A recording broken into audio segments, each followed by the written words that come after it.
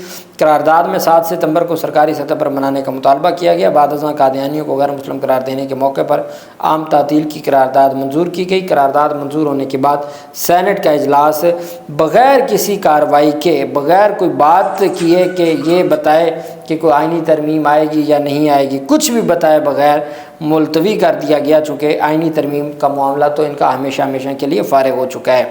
اب دلچسپ بات یہ ہے کہ قومی اسمبلی کا اجلاس چونکہ شروع ہو گیا، اس میں پاکستان تحریک انصاف کے رہنماؤں کی جانب سے گفتگو بھی کی گئی۔ اس میں اعظم نذیر تارڑ صاحب نے بھی بات کی۔ اعظم نذیر تارڑ صاحب کا یہ کہنا تھا کہ جی اگر یہ ترمیم ہو جاتی تو پھر تو انقلاب آ جانا تھا، اب چونکہ ترمیم نہیں ہو رہی، اس وجہ سے ہر صورت آئین اور قانون کی جو ہے وہ تشریح ہونی چاہیے۔